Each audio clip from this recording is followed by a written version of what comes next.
Programação linear. Uma das ferramentas mais usadas para tomar decisões em negócios é a programação linear.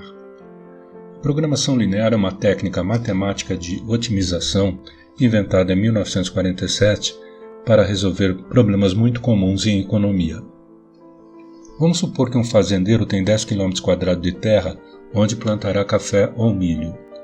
Ele tem uma quantidade limitada de fertilizante F e de pesticida P, cada um usado em quantidades diferentes nas duas culturas. Como ele deveria dividir a terra no plantio entre as duas culturas? Sejam F1P1 e F2P2 as quantidades de fertilizantes e pesticidas usadas no café e no milho, respectivamente, e sejam S1 e S2 os preços em reais de venda do quilo, e X1 e X2 as áreas plantadas em quilômetros quadrados de café e milho, respectivamente. Então, a expressão S1x1 mais S2x2 representa o valor em reais do resultado financeiro obtido. O que se deseja é obter o valor máximo dessa expressão. Por outro lado, as variáveis x1 e x2 estão limitadas pela expressão x1 mais x2 menor ou igual a 10 km². E ainda temos as restrições dadas pelas quantidades totais de fertilizantes e pesticidas. Essas restrições são escritas dessa forma. Naturalmente, x1 e x2 devem ser iguais ou maiores que zero. Esse é um problema de programação linear que sempre pode ser decomposto em duas partes. A parte 1, a formulação. Formular um problema de programação linear é distribuir de maneira mais eficiente possível recursos limitados entre atividades competitivas. Determina-se um objetivo através de uma função objetivo e as restrições de cada recurso através de inequações, as expressões 2, 3 e 4. Geralmente existem inúmeras maneiras de distribuir recursos escassos entre diversas atividades. Entretanto, o que procuramos é a maneira que utiliza os recursos da forma mais eficiente, isto é, maximizando o lucro ou minimizando o custo. Eu não vou resolver esse problema agora, mas veja sua formulação matemática. E a parte 2, que é a determinação da solução. Em geral, usamos programas especializados para resolver os sistemas de inequações. O método mais usado é chamado Simplex, que foi inventado por George Dantzig e é usado até hoje. Porém, primeiro vamos ver como esse problema é resolvido do ponto de vista puramente matemático. Já sabemos que a programação linear é o processo de tomar várias desigualdades lineares relacionadas a alguma situação e encontrar o melhor valor nessas condições. No caso bidimensional, o processo geral para a resolução de exercícios de programação linear é construir graficamente as desigualdades, que são as restrições, para formar uma área limitada no plano XY, chamada de região de viabilidade. Em seguida, você descobre as coordenadas dos cantos dessa região de viabilidade, ou seja, você encontra os pontos de interseção dos vários pares de linhas. E testa esses pontos de canto na fórmula, a função objetivo, para a qual você está tentando encontrar o maior ou menor valor. Por exemplo, encontre o valor máximo de z igual a 3x mais 4y, no caso seria a função objetivo, sujeito às três restrições seguintes. A área do plano que elas delineiam será a região de viabilidade. A fórmula z igual a 3x mais 4y é a equação de otimização, a função objetivo.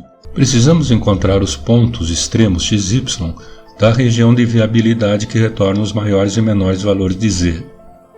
O primeiro passo é resolver cada desigualdade para as formas equivalentes. E é fácil fazer o gráfico do sistema de equações. A seguir encontramos os pontos das interseções das três retas. Assim, os pontos extremos 2, 6, 6, 4 e -1, -3 são as interseções. Para sistemas lineares como este, os valores máximos e mínimos da função objetivo estarão sempre nas interseções da região de viabilidade. Então, para encontrar a solução para este exercício, eu só preciso encontrar onde esses três pontos cruzam com a reta z igual a 3x mais 4y. No ponto 2, 6 é igual a 30. No ponto 6, 4, z é igual a 34. E no ponto extremo -1, -3, z é igual a -15. Vemos que o máximo ocorre em z igual a 34, no ponto 64, e o mínimo z igual a menos 15 ocorre em menos 1, menos 3. É claro que você poderia ter mais restrições, o que geraria mais retas e pontos extremos no gráfico. Agora, se você tiver mais de 3 variáveis, não será possível gerar um gráfico e você terá que confiar na álgebra. Vejamos agora um exemplo mais concreto. Uma empresa alimentícia produz lotes dos produtos X e Y utilizando os mesmos ingredientes, farinha, ovos e leite, em quantidades diferentes. O preço dos produtos e o estoque de ingredientes são mostrados nessa tabela. Quantas unidades dos produtos X e Y devem ser produzidas para se obter o resultado, seja o faturamento máximo? Nossas variáveis de decisão são X e Y, isto é, as quantidades dos produtos X e Y. E o objetivo é maximizar a receita em reais, isto é, o resultado da equação z igual a 300x mais 500y, que é a função objetivo. As restrições mostradas na tabela do estoque são expressas por essas 3 equações. Como vimos, a programação linear dispõe de uma forma elegante de resolver esse problema, que é construir as retas que representam as 3 equações, determinar o espaço no plano onde o problema admite soluções e determinar o ponto P nesse espaço em que a função objetivo é máxima. As equações das retas são mostradas aqui. Primeiro determinamos a região permitida, isto é, onde as soluções são possíveis para as 3 equações. Em seguida, sobrepomos as retas paralelas da família da função objetivo e verificamos qual das retas atinge o valor máximo dentro da região permitida. O ponto P procurado pode então ser determinado sabendo-se que ele deve pertencer a uma das retas 300x mais 500y. Mas qual é a posição desse ponto P? Bem, o que temos aqui é achar os valores x e y tais que z igual a 300x mais 500y seja máximo, resultando nessas 3 restrições. Agora que sabemos como resolver um problema simples de programação linear, podemos apresentar a formulação matemática.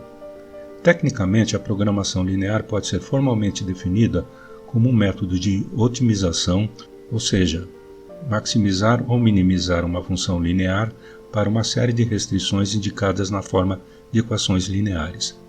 Matematicamente, o problema da programação linear pode ser escrito da seguinte forma: seja z uma função objetivo definida dessa forma, em que x1, x2, etc. são as variáveis de decisão, os níveis de atividade que competem, sujeita às restrições A11x1 mais A12x2 mais etc., menor ou igual a B1 ou maior ou igual a B1, onde x1, x2, etc. são maiores que zero, BI é maior que zero para qualquer I, CJ é o custo associado à atividade XI, B1, B2, etc. são os recursos escassos, e a IJ é o quanto o recurso escasso I é consumido pela atividade J. No exemplo da empresa alimentícia, temos então esta tabela. Fazer esse cálculo à mão não é complicado, mas para sistemas com 3 ou mais variáveis, trabalhamos com matrizes que está fora do escopo desse curso. Felizmente, para resolver exatamente esse tipo de problema é que usamos o solver do Excel. É o que veremos a seguir.